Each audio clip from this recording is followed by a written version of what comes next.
The hospital corridors were always filled with echoes of hurried footsteps, quiet sobs, and whispered prayers.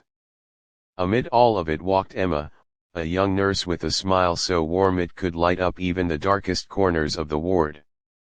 To many patients, she was more than just a nurse. She was comfort, hope, and kindness wrapped in one gentle soul. But behind that smile, Emma carried a weight nobody could see. She worked extra shifts, often skipping meals just to make sure her younger brother could go to school. She lived in a tiny rented room, her clothes were plain, and her dreams always seemed like something she could never afford. One evening, after a grueling 12-hour shift, Emma sat quietly in the break room with her head resting on her arms. She had just been invited to the hospital's annual charity gala, a formal event where nurses, doctors, patients' families, and donors celebrated together. For many, it was a night of elegance and joy. For Emma, it was a reminder of what she couldn't have. She had no dress, no shoes, and not even enough savings to buy something second-hand. She thought of declining the invitation, hiding behind excuses of work or fatigue. Yet deep down, she longed for just one night where she could feel like every other young woman, beautiful, confident, and free. In the same hospital ward lay little Sophia, a 7-year-old girl fighting a serious illness. Emma had been her nurse for months, and over time, she had become like family. She would read her stories, braid her hair, and whisper words of encouragement when the pain was unbearable. Sophia's father, Daniel, visited every evening after finishing his shifts at the factory. He was a quiet man, carrying grief in his eyes but showing unshakable strength for his daughter. Emma admired him not just for his resilience, but for the way he never let hardship take away his gentleness. One night, as Emma adjusted Sophia's foredrip, Daniel noticed the fatigue in her eyes. "You always give so much," he said softly. "But when was the last time you did something for yourself?" Emma forced a smile and brushed the comment aside, unwilling to reveal her struggles. But Sophia, who had overheard the conversation, piped up in her sweet, fragile voice. "Daddy, did you know Nurse Emma doesn't have a dress for the party? She told me she might not go."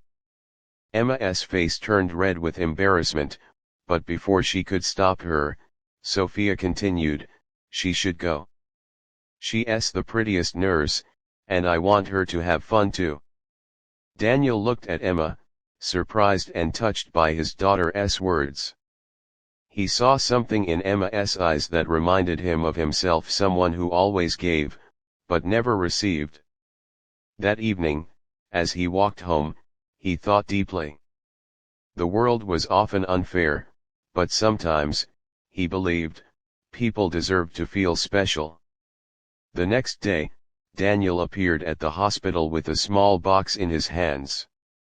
Inside was a simple but elegant dress, carefully chosen from a second-hand shop. "I know it's not much," he said nervously, handing it to Emma. "But would you let me take you as my date to the gala? It would mean a lot to Sophia. She wants us to go together." Emma's heart skipped a beat. She had never been asked on a proper date before. Growing up poor and dedicating her life to caring for others, romance had always been something distant, something that belonged to other girls, not her. She hesitated, tears welling up in her eyes. "Daniel, I can't accept this. You've already given so much for your daughter. I don't deserve." But Daniel gently interrupted, his voice steady. "You deserve more than you think. You've been there for Sophia in ways I never could. Let me do this for you. Let me be the one to give back." The night of the gala arrived, and for the first time in her life, Emma felt like she belonged in the shimmering lights.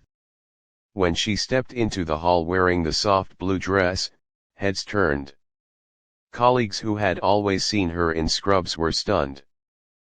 but more importantly, Sophia beamed with joy when she saw Emma and her father walk in together. Daniel, too, couldn't hide his admiration. He held out his arm and whispered, "Will you be my first date?" Emma laughed through her tears, nodding shyly. As the evening unfolded, Emma danced for the first time in years, laughed freely, and allowed herself to feel cherished. But the most beautiful moment came when Sophia, sitting nearby, whispered to another nurse, "See, I told you, nurse, Emma is a princess." Those words made Emma's heart swell. For the first time, she wasn't just the caregiver, the selfless giver, or the struggling woman. She was someone worthy of love and happiness. The challenges didn't vanish overnight. Emma still worked long shifts, Daniel still faced the daily struggles of raising a sick child, and life remained far from perfect. But from that night forward, something changed. Emma no longer walked alone in her battles.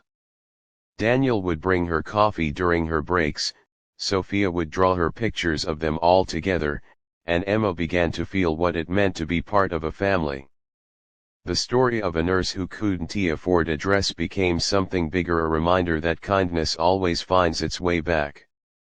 That love often shows up when you least expect it. And that even in the darkest places, a little hope, a little generosity, and a little courage can light the way forward. By the end, Emma realized something she had never believed before: sometimes, life gives back exactly what you give to the world. And that night, she didn't just find a dress.